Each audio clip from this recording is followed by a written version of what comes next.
Bismillah ar-Rahman ar-Rahim, in the name of Allah. Dear brothers and sisters, my name is Hatim al-Absalam. I salute you all with the salutation of the people of paradise. Assalamu alaikum wa rahmatullahi wa barakatuh. Thank you for joining to your program, Young Leaders. Today I have two distinguished and honorable guests. I have our young leader, Ahmed Mahmoud Abdul Jalil. Assalamu alaikum, Ahmed. How are you today? Fine, thank you. It's an honor to have you on the show. All mine. And I have also our young leader, Abir Adil Ashujaybi. Assalamu alaikum, Abir. Alaikum salam. How are you? I'm fine, thank you. Alhamdulillah. It's nice to have both of you on the show, and first of all, would like to thank Ahmed bin Majid Private School for providing us this opportunity and being a partnership in this project of young leaders. And I'm sure we're going to have a wonderful time.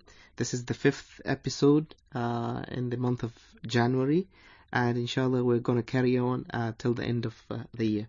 So, how's things? I'm good. You good? Yes. Yeah? How did you get to know about the program? One of my teachers actually introduced it to us, so yeah, that's how I got to know about it. So do you think it's a good idea that we started this program? Or A very good idea. yeah? I think it's perfect. Yeah? Yes, it gives opportunities for youth to share their opinions and to talk about what they feel should be done and shouldn't be done. Yeah. Actually, when in the past when I did programs here in the radio, I always wondered, why don't we have special dedicated programs for the youth? And maybe in the Arabic channels you would have a few programs, but in the English channels you don't have any program for the youth. And it's very, very important to give a proper, solid platform for the young people to express themselves, and because they are the leaders of the future, isn't it? Yes. Yeah, and they have a lot to say, and they can contribute to their ideas. So this is the right place for this. I hope Yeah, so. you hope so. Yes. So how's school so far? School's good. What grade are you in, Ahmed? I'm in grade 10 at the moment. 10. Yes. Okay, and how's studies? My studies are going pretty well. We had a few problems at the beginning of the year because some teachers were late, some teachers had problems, but I think now we're beginning to settle in. And since at Ahmed bin Majid we take the IGCSE curriculum, I think we're beginning to we're getting ready for the exams. Okay, and Abir? Yeah, I'm 11th grader, went through IGCSE. Yeah. Alhamdulillah, we did well. Alhamdulillah, alhamdulillah. So, do you ever feel that when I'm gonna finish school, I'm gonna start my career and earn money and have my independence? Every day. Every day, yeah? Yeah. I don't really think about it because I like my life as it is right now. Being independent does sound good, but it's more work. You're gonna have to go to work, and then go to college and stuff like that. I like school. You don't have to do you don't have to put lots of effort into whatever you're doing. And since I'm getting good grades, there's nothing for me to complain about. My parents are happy. I'm happy. Yeah, but do you know that this is a temporary phase and you're gonna be in school forever? Enjoy it while you can. Unless you finish school and then you go back and work in the school again. No, I don't plan on doing that. No. You don't plan doing that. So you ever thought of what you're going to do once you graduate? I had many ideas of it, but then I'm still uncertain about it. Because there are many things to choose from, so I'm still waiting for the correct moment, for the proper message to come. So do you have the family influence where people say, no, you have to be a doctor, or you have to be an engineer, No. you have to be like your uncle or your aunt, or is it up to you to It's decide? up to me, Yeah? actually. Well, my father wants me to become like him. Every father wants their son to grow up being the same, accomplishing the same things. Yeah. But he gives me the freedom. He tells me, I want you to do this, but you can choose. And between myself, I'd say that I either want to go into programming or astronomy. Astronomy. Yes. Yeah, that would be very interesting, because I think maybe in the Arab world it's still new. Yes, when it comes to astronomy, we don't have many specialized people in astronomy. Yes. If I may ask, why astronomy? Well, I'm a person that likes to do things that not everyone can do. Okay. Astronomy is one of those career paths where you need specifics you need good grades. Yeah. You need to have certain characteristics inside that you practice in order to become an astronomer. And it's very specific. So if you don't make it, then you're left with nothing. I think astronomy is a very difficult career path. Yeah. And that's why I want to take it. It's a challenge, and I like challenges. So inshallah, things will be okay, and we look forward to see you an astronomer, inshallah. So Abir, you haven't decided yet? No, unfortunately.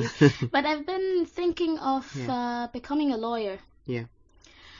Since it's kind of popular around and much needed. Yes. I've noticed from many situations. So inshallah. And I think the law is a good field when you get to defend the innocent and find out about the rights of people, and people need you in the society to solve their problem. Yeah. So justice is an important element of society, and when it is established, then things become society grows good. More and more. Yeah, prosperity. Mm-hmm. Both of you, have you been traveling around? Or I travel to Sri Lanka most of the time. Okay. Because I really like that, and my parents really love the country, so we visit there every year. So, what are the things that you like about Sri Lanka? What did you see there? It's beautiful. The natural sceneries is beautiful. MashaAllah. You can find wildlife anywhere. You can find greenery and vegetables and fruits anywhere. You could just from all kinds. MashaAllah. What about you, Ahmed? Well, I've had my share of traveling. I'm personally not from Oman. Mm-hmm. Where are you from, Ahmed? I was born in Egypt. Both my parents are Egyptian. But I've lived in Canada for most of my life. Okay. We got the passport and citizenship. And after living in Canada for 8 years, I went to South Africa, and now I'm here. You went to Africa? South Africa. South Africa. The country.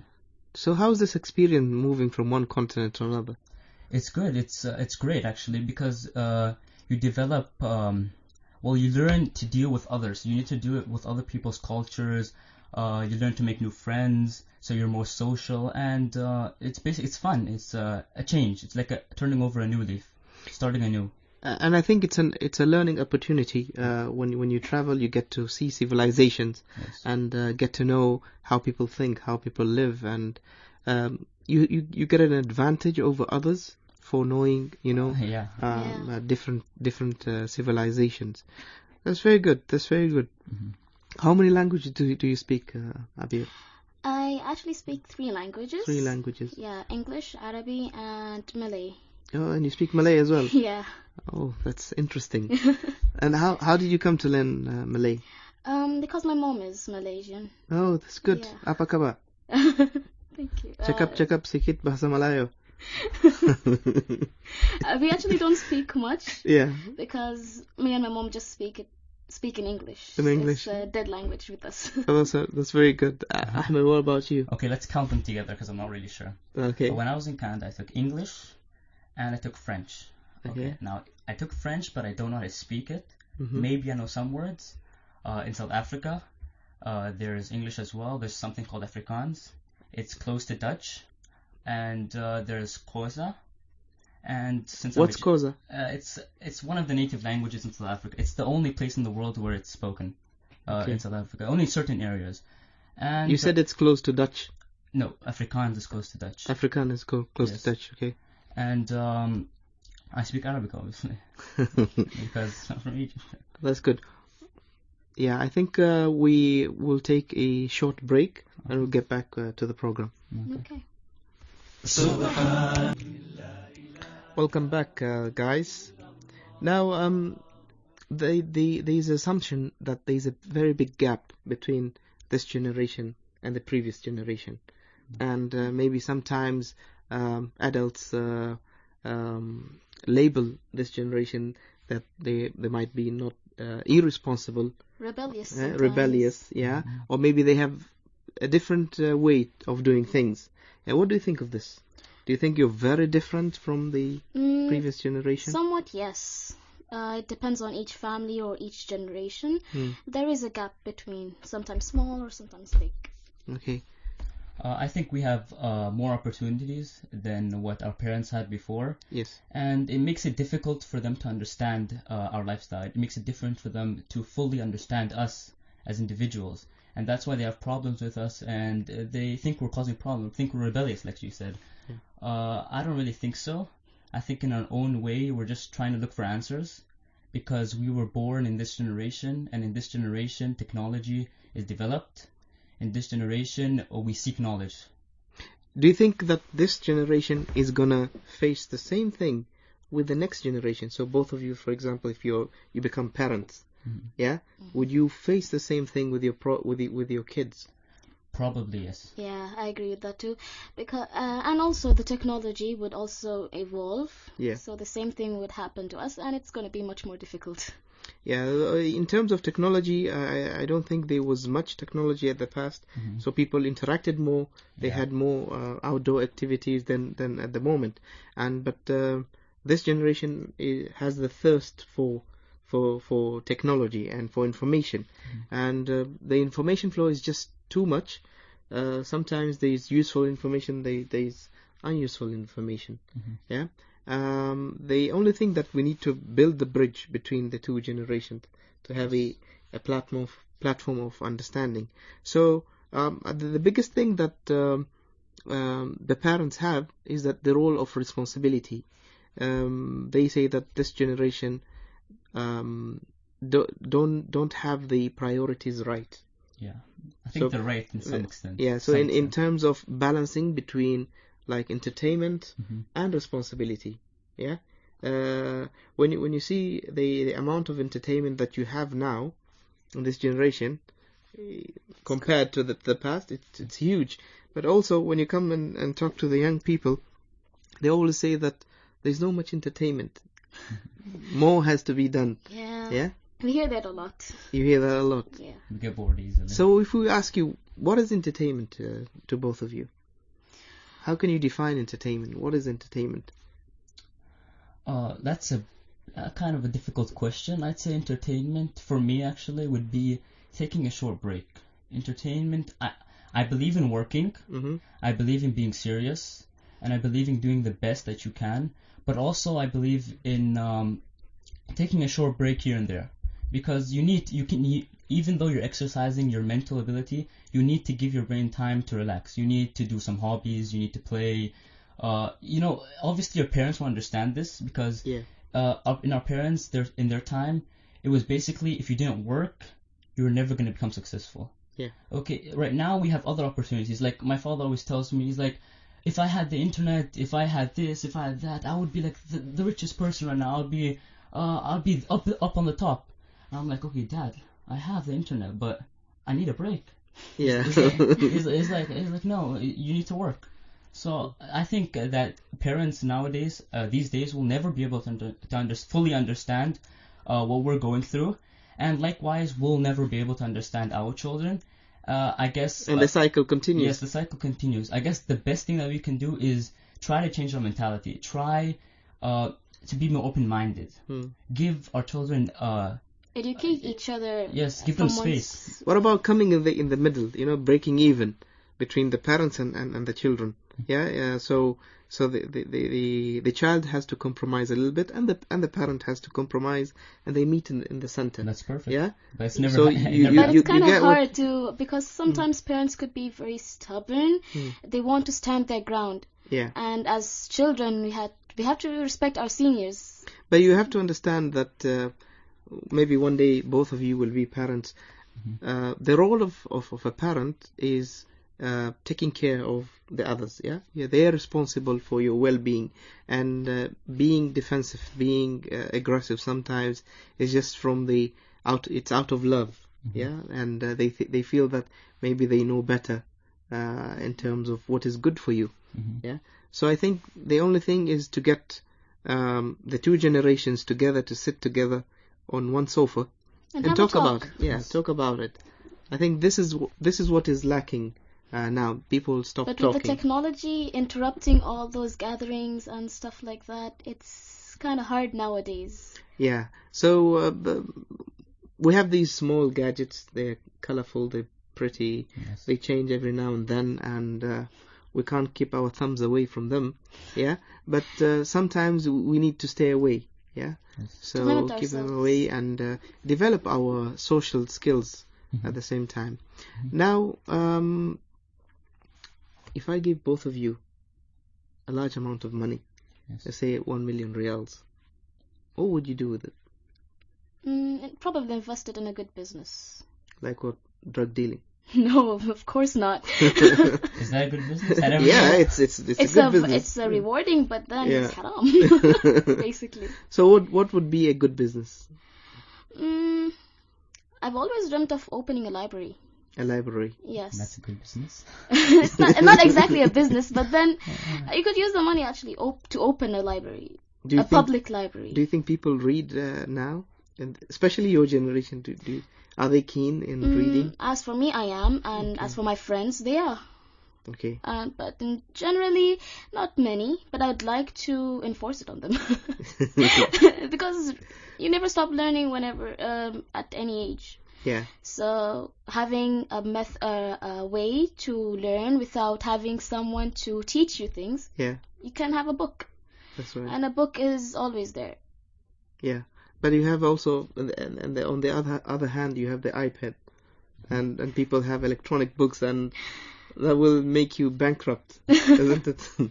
But for the people who love reading, yeah, they will always tell you that the feel of a natural book is not the same as the iPad.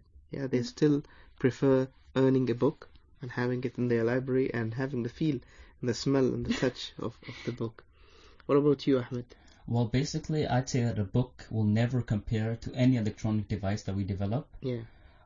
Before, I used to read a lot, and I mean a lot. Like, the people who know me out there, they'll say... A bookworm. They'll tell you I used to read a lot.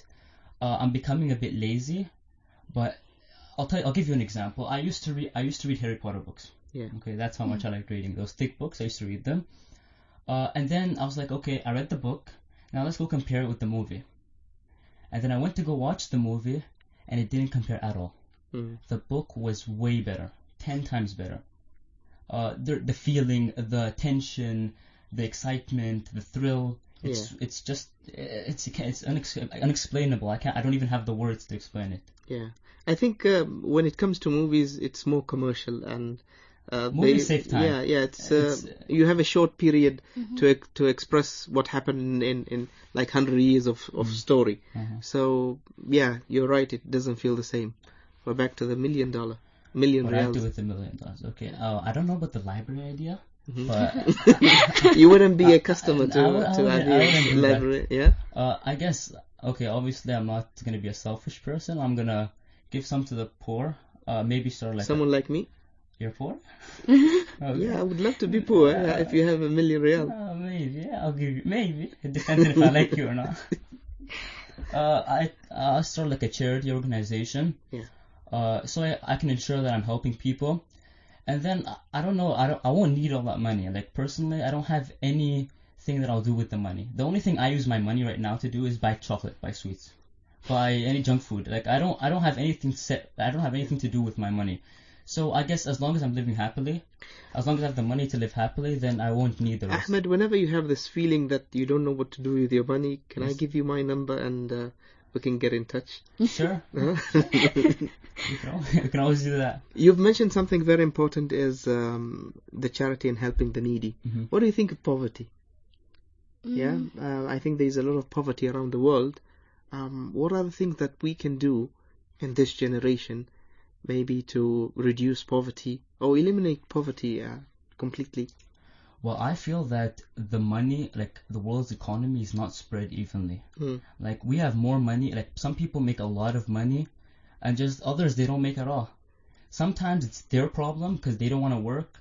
They don't have that mentality to work hard, to succeed. Yeah. And at that time, you can say, okay, it's your problem that you're and sometimes it could be also because they don't have the opportunities.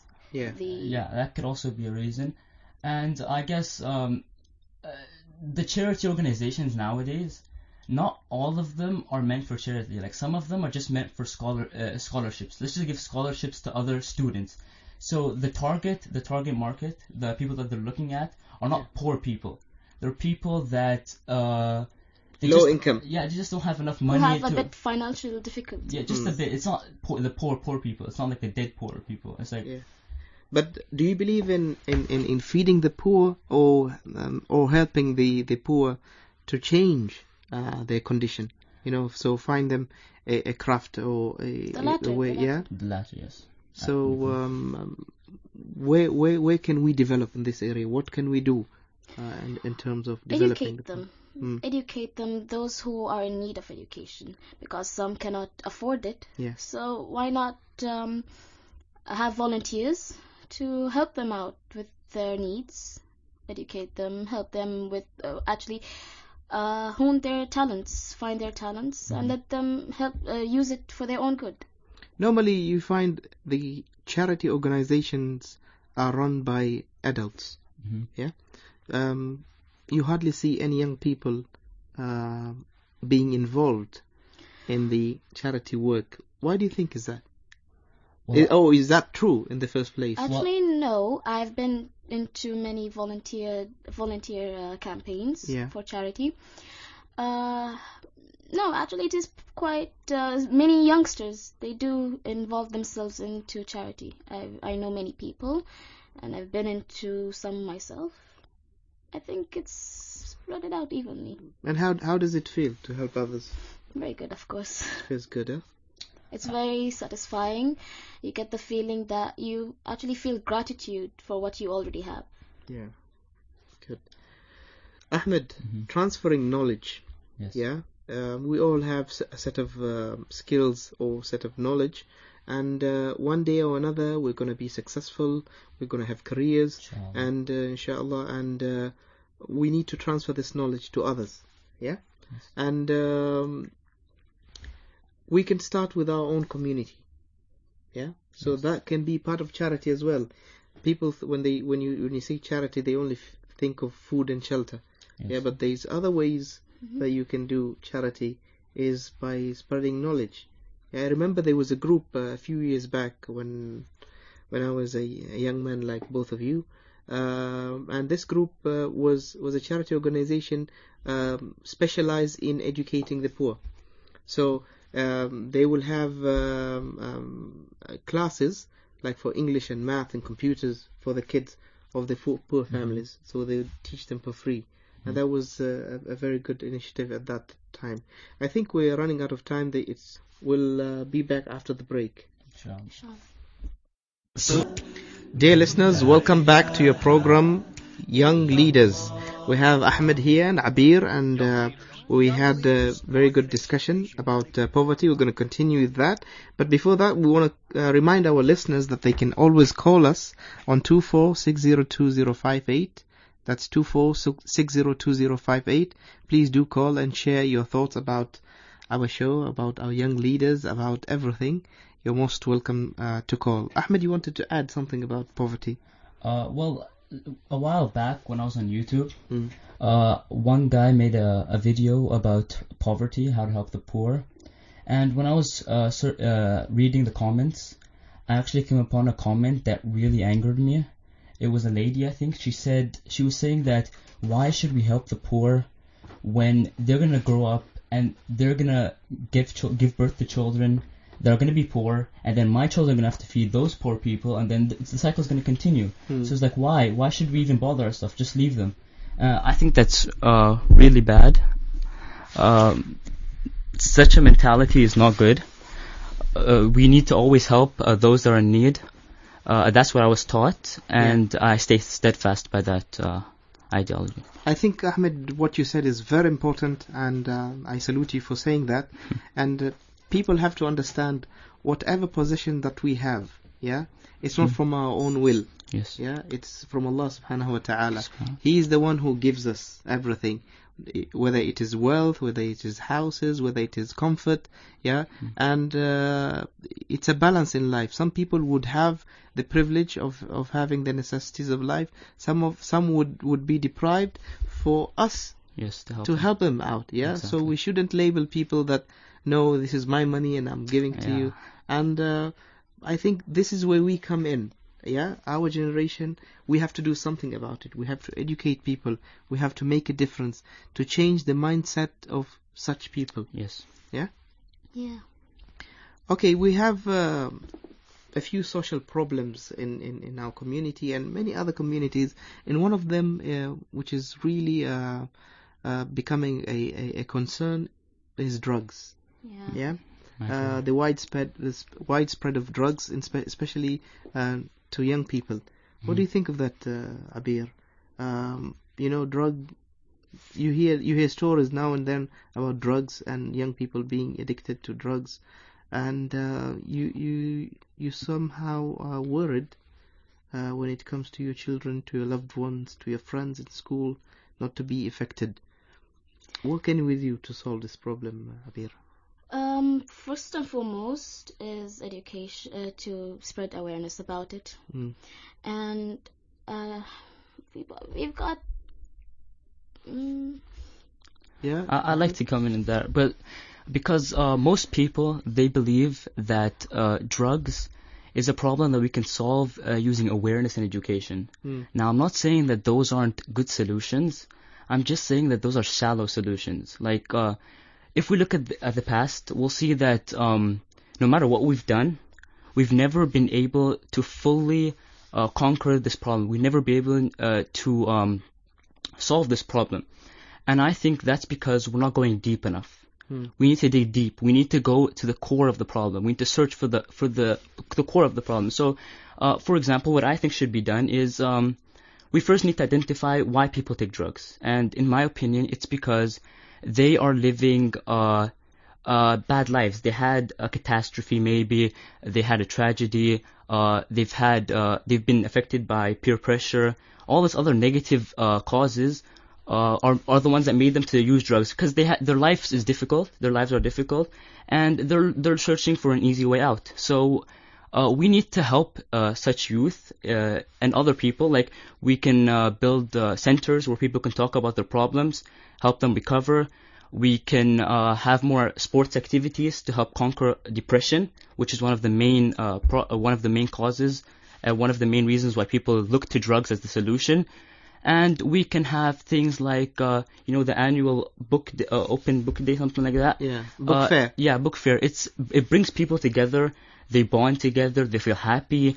I heard about this walk that was held a few months back. Yeah. That was also a good idea, because it's a recreational activity, and it helps. And we also could have some. Sorry about blocking okay. you. Yeah, it's okay. We could have the person who had the first-hand experience of being an addicted person to drugs and survived and overcame the addiction, to talk to the ones who need their help. That's very good. I think there is a charity organization here in Muscat. It's called Al-Haya, and it's dedicated for drug abuse. And what they do is they bring these people who have recovered, who went through rehabilitation from drugs, and then they share their experience of how they overcome this disease.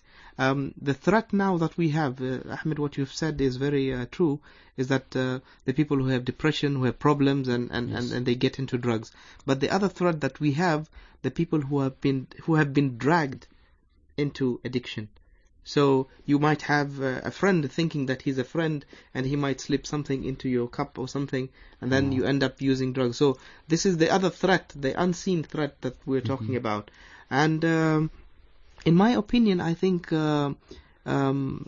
they should be more strict punishment when it comes to the drug dealers. Yeah. Yes, I agree with that as well. Because without strict punishment to the drug dealers, then it's going to just continue, because people say, okay, then I will just go to prison for 1 or 2 years and then come back and go back to business again. Yeah. So, and I think it's good for people to talk about it. Yeah. Normally, the people who are addicted, they are being isolated from society. So people label them as drug addicts, and they don't give them a second chance. Yeah? And also drugs affect the attendance of the person to their schools or offices and work, and that declines the prosperity of the society itself. So if 1 or 2, it doesn't matter, but a whole group of people, it affects it a lot. affects the society a lot. Okay, what do you think of the economy of the entire world now? Maybe many countries are now suffering from the economy, finding other resources for income. Income is an important thing. Yes. for the state, yes. Yeah, and people have to find different sources of income. In your opinion, what do you think we can do in terms of well, economy? I guess the best thing that we can do is, let's just look at our examples, the examples we have right now. We have Japan and we have China. Yeah. Okay. Now, Japan, what I know is that Japan and China, the reason why they're at the top is because like they don't specialize in anything. They don't have raw materials. Okay, they don't have resources. So what I heard is that they came together, the leaders in those countries, they came together and like, okay, we have a lack in this, this, and that. What's our solution? What do we have? What are our strengths? Okay, and then they found out that we can make we can take other people's ideas, develop them, and make them and sell them outside. Like China, if you look at them, they take the product and they make many copies of them. They make maybe one for 100 riyal, make one for 150 riyal, 120, stuff like that. And that's their way of making money. So what we should do is we should look at our strengths and we should devise a plan to use those strengths to their maximum. Yes, that's very good. Yeah. Abir, you want to add anything? No? No. Okay. When it comes to role models, all of us go through phases in life, and normally we imitate people, and sometimes it's a good imitation, and sometimes it's a blind imitation. It's important to stick to our identity, and if we decide to imitate someone, at least imitate someone who is successful or has good characters. Someone worthy. Yeah, someone worthy. So if I ask you, Ahmed, who's your role model? Well, as a Muslim, I'd say that the first role model for me would be the Prophet. Then after that, I'd say that my main role model would be my father. Now, the reason why I say this is because my father, while he was growing up, he grew up in a very limited environment. When he tells me about his stories, about his life, he grew up in a very, very limited environment. But he had a vision, he had a goal. He told me that when he was young, if you wanted to make money, there were two choices. You either studied, or you either went to the farms or something like that, and you worked from the morning all the way till nighttime without any breaks. And he was like, when I looked at myself, I'm like, it's very easy to study. You just sit down and you're just trying to understand what's written in front of you. So it's very easy. So that was one of the reasons why he told me that why he became successful. Another reason would be because he felt as a fellow Muslim that he had to make an achievement. Right now, my father works at SQU University, Sultan Qaboos University, and he's telling me that the papers that he makes are helping people all over the world. Okay. He's saying that he wanted to do that because the Arab countries right now, they're being viewed as lower priority countries. We're not being respected by other countries. He said, as a Muslim, as a Muslim and as a person, as an Arab, he needs to make an achievement. He needs to. And it's part of our religion. Yes, he needs to place his name out there. He needs other people to know him. Because when he dies, at least some people should remember him. He needs to accomplish something. And I guess that those feelings, the ones that gush through me when he talks about his past, the motivation that I get from that's one of the reasons why he's my role model. We ask Allah subhanahu wa ta'ala to preserve your dad and to give you the opportunity to follow his footsteps and be successful the same way as your dad. What about you, Abir? My role model would be my mom. I respect her a lot for her willpower. She always used to tell me, if there's will, there's a way. MashaAllah, MashaAllah. She always would push me to push me in my studies, in my hobbies, in whatever I do. She always tells me, never give up. Do what you can, and if you fall down, she's there for me to pick me up.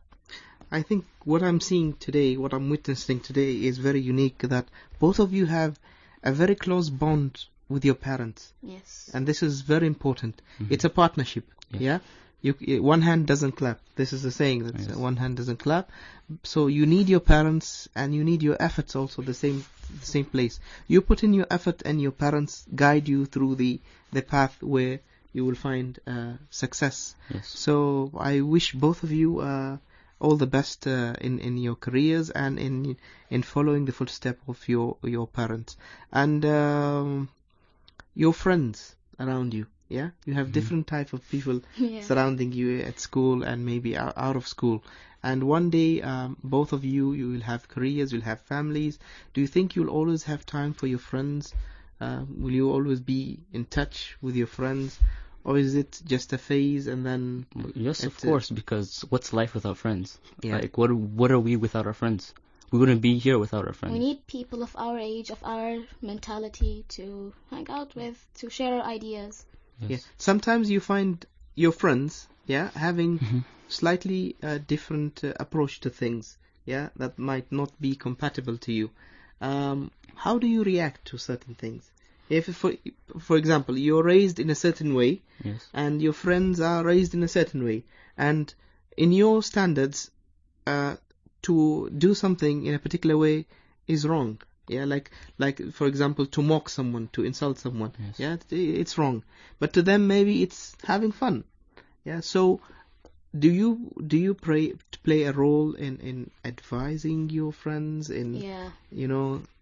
I think I do that a lot. I do that a lot, actually. I think that when it comes down to that, then it basically depends on willpower. Which one's ready to give up on their ideals first? So you've been raised in this way, and he's been raised in that way, or she's been raised in that way. How do you make the other person submit to your ideas? It's not really submit. It's how to make them see it the way you see it. Yes. One way is to let them experience whoever is being, maybe as you said, whoever is being insulted by or making fun of fun. Let them see or talk to the victim how they feel about it. That's one way. There are actually 3 ways. I believe there's 3 ways. There's 3 things you can do if you have a problem. I think you can either deny that there's a problem, and that's actually pretty bad, because if you're denying it, then the other person doesn't even know that you have a problem with what they're doing. Okay, and they'll never change. You'll just have to live with it for the rest of your life if you continue to be friends. There's confrontation, where you confront them, and that's not really the best way to go, because it doesn't always turn out that well. Obviously, they're gonna think, what's wrong with you? Why are you telling me this? We've been friends for all this time. Why are you coming now to tell me this? And the best thing that I think you should do is mediate the problem. You should tell him, okay, look, this is what I see, and let him tell you what he sees. And then you decide with another friend maybe on what the best solution is, what the best idea is, and what you guys should follow. Okay, I would like to remind our listeners that they can call us on the show on our number 24602058, 24602058. Positions of authority. If you're given the opportunity to choose a position of authority to make a difference in this world, what would you choose, Habir? The Ministry of Education. Ministry of Education. Yeah. And why is that? As a student, I'm having the first-hand experience of education itself. Yeah. And I see many difficulties, some little quirks around. Yeah. That does not. It actually hinders our education. Okay. For example, the school's facilities. I've been concerned about the school labs. Yeah. The chemicals, the equipments, and all those stuff are very limited. Yeah. We don't practice a lot of practicals. So it's mostly theory. Yeah, it's just we just study what's in the book, and we don't have the first-hand experience of it. Okay. We don't see what's actually happening. And when you go to a lab, you need to have all those equipments, all those chemicals to see what happens live in front of us, and we get a much more deeper concept of whatever they're taught. Ahmed? I'd say being a president. President. Yes. Why is that? Well, 2 reasons actually. The first reason would be because all my friends tell me to become a president. Obviously, since I'm That's a good reason. Huh? It's a good reason. It's like they think you should be a president, so why not? Obviously, I can never become a president. I don't think I can because of the different citizenships and stuff. I don't think there's anything impossible in this world. Well, throughout history, political reasons. Throughout history, there are many leaders who have never. If you look at their life history, let us take an example of President Mahathir of Malaysia. He used to sell bananas, and he was a doctor, and then he ended up being a president. Wow. Yeah. So sometimes if you have high hopes and you have a goal, then you'll find the way. There's nothing impossible, and if that is your aim, then why not? Yeah, why not? Just well, keep up the spirit. I did say they told me I should become president. I don't actually like the politics that comes with being a president, being a person of power. So I don't think I'll ever choose. No, but you get the opportunity to make changes, yeah? Yes, but I believe you can make changes wherever you are, whatever position you're in. Yeah. As long as you have a set goal, as long as you're determined, you'll always make a change. So you gave us the choice of your friends, but you still didn't give us the choice of yourself. I'd say president because everything is easier. Like once you make a decision, it's easier to follow up. Like I've already told you that you need determination. Yeah. But if you're at the highest point, then it's easy to make a change. And since I'm a person who's been living in the community, I know other people's problems. It's going to be easier for me to solve those problems. But with great power comes great responsibility. Exactly. That's very good. And one day I'm going to remind you, once you become a dad and you have like 5 kids, running the show with 5 kids, is very challenging. So what about a country with 10 million, 20 million? It's not that easy, you know. Obviously, I wouldn't know. But inshallah, I'll see you in 15 years and we'll see how it goes. Yeah. So, do you have any hobbies? My hobbies would be reading most of the time. Reading? Yes. Okay. Do you do any sports? No, I don't. You don't? So what sort of reading do you do? I read historical books, classics, thrillers, all kinds of books. Okay. I don't have a specific genre to read. And what do you think reading adds to you? A lot of things. More general information. It helps me build my own personality. Imagination. Imagination. Yeah. And I have this this kind of thinking about books. It helps, like the way we tune our radios. It also tunes tunes our minds. Yeah. While you're reading, and you're in a bad mood, you don't understand what you're reading. You close the book. You want to enjoy the book, but you can't because there's something in your mind that's bothering you. You try to fix that up, and finally you open the book and you finally could read it and understand whatever in it. You finally could enjoy the book. Are you open to reading new things? You know, like new topics. You said you enjoy historical books.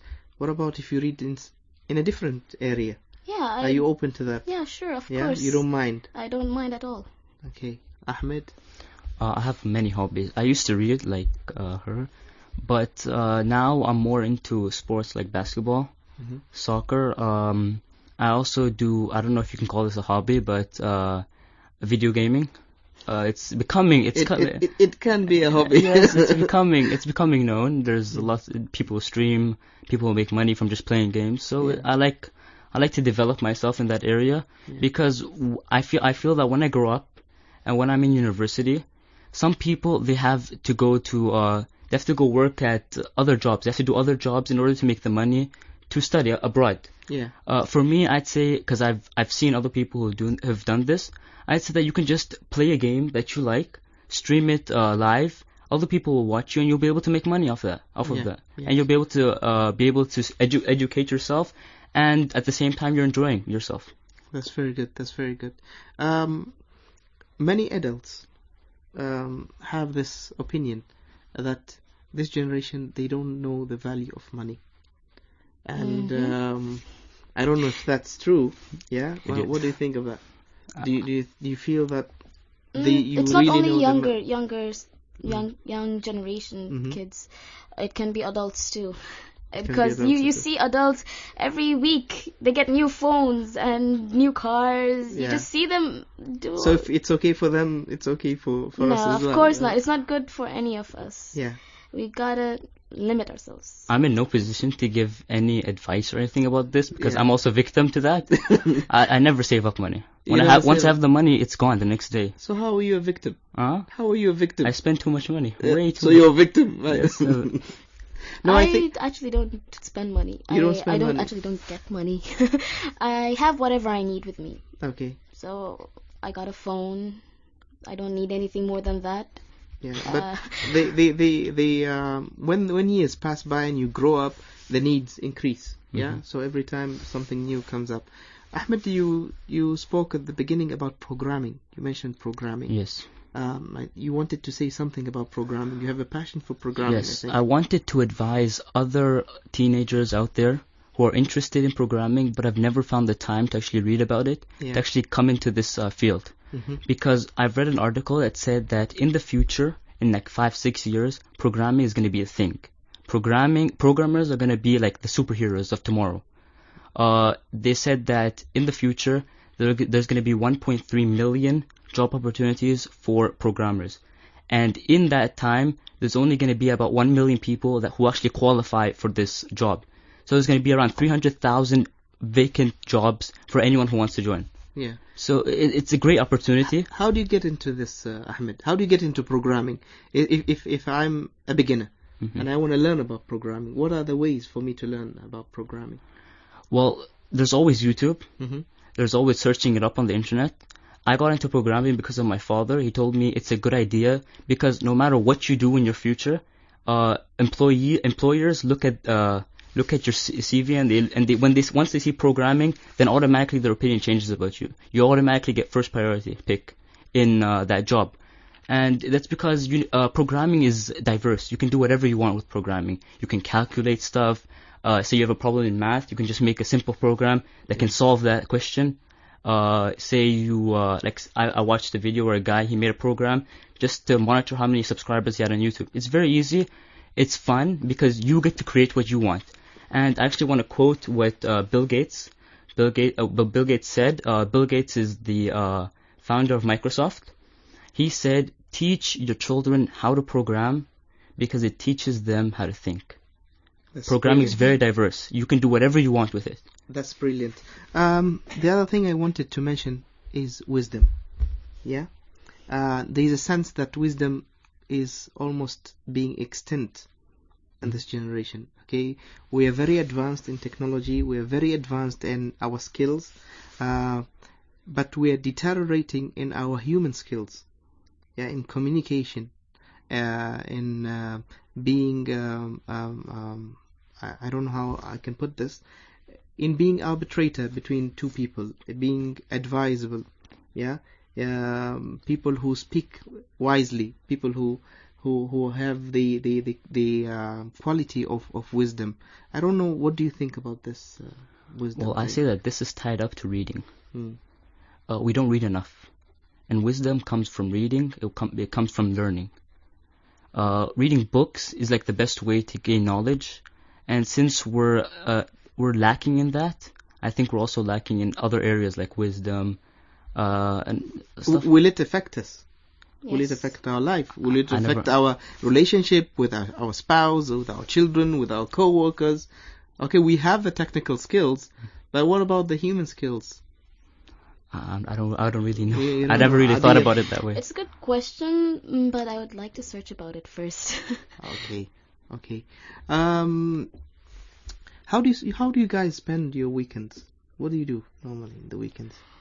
That would be by reading or studying, either one of them. Wow, you study. Okay, what about you, Ahmed? I only study when I have to study. I can't get myself to open a book when I don't have to. Like if I have an exam tomorrow, then that's the only time I can open the book. I hope your dad is not listening to... No, my father's at a shop. He's buying groceries, so don't worry about it. Sometimes you'd be surprised that they are listening. No, he knows. I tell him I can't get myself so. It's not like I don't want to. It's that when I open it and I look at the words, it's blank. I can't think about anything else. You just start daydreaming, and yes, the most blank stuff just becomes the most interesting thing. Yeah. Some young people are not so good in when it comes to studies, but they're very good with their skills, like crafts. Yeah. And they drop out of school and improve their own skills. They improve their own skills. That's good. I don't mind that. But I think the look that society has towards these particular people is that no, they did not continue the education, and they measure success with education. So do you think this is right? Isn't improving one skill also a part of education? Yeah. If you cannot study and you fail in it, it's going to be much more worse than not just not doing what you're good at. Yeah. If you're good at, improve it. Hmm. It's nothing bad. Well, we have many examples. Like I've said, we have Bill Gates, we have Mark Zuckerberg. They all stopped their education in university. They all dropped out of university to pursue their dreams. So I guess if you have a dream and you want to pursue it, then do so. Don't let anyone stop you. Good. Food. Do you both love eating? Well, I told you I buy all the junk food I want. All the junk food. Yes. Okay. What is food to you, Ahmed? That's a general question, but are you really concerned about food? Are you really concerned about like eating healthy? Some people are, healthy freaks. No, I'm not really that concerned about eating healthy. I just eat what I like to eat. Mm-hmm. It's because at the moment I'm young. Okay. I'm active, so I don't really need to worry about what I eat that much. Okay. But when I see the effect that it has on people like my parents, okay, where they have to control what they eat. They can't eat lots of sweets. They can't eat lots of salt. Yeah, salts. And I'm afraid of becoming like that in the future. But right now, I'll just like to enjoy my life. I'll eat whatever I feel like eating. So, what's your favorite food or restaurant? I don't have any favorite. You don't foods, just no. eat anything that moves. That moves? No. That looks nice and tastes nice. Exactly. Yeah. Abir? Yeah, I love food. I love cooking. Mm-hmm. I'd like to try different kinds of food. Yeah. Whenever I travel or go somewhere new, yeah, I try the most outrageous thing. Alhamdulillah, that's very good. We have very little time left on the show, so thank you both for being with us. Thank you for having the courage to join us in this program and sharing your thoughts. I've really enjoyed today's show. Any last words would you like to tell your friends, your loved ones, your parents? The floor is yours. We'll start with Abir. I'd like to say something for everybody, for the listeners, that it's also about wisdom. And to gain wisdom, it's not by seeing many things. It's by seeing each and everything wisely. Yes. So think for first, second time, and just see what's behind the scenery. Be like you see a tree. Look what's behind it, and think about it. That's very good. That's how you gain your wisdom. Now that you bring it up, I have like 3 things to say. Okay. My younger brother asked me to shout him out on radio, so shout out to Muhammad, my younger brother, for being the best brother out there. I also like to take this opportunity to thank my parents for everything that they've done. It was difficult for them, and I know it is. My father sometimes talks to me about his problems because we're that close. I like to thank them for that, and I'd like to thank all the parents out there. And for the listeners, I'd like to say that everything that we talked about today, the core idea was to change your mentality. We need you to change your mentality. We need you to be more open to new ideas. Because with a good mindset, you can accomplish anything. You can do whatever you want.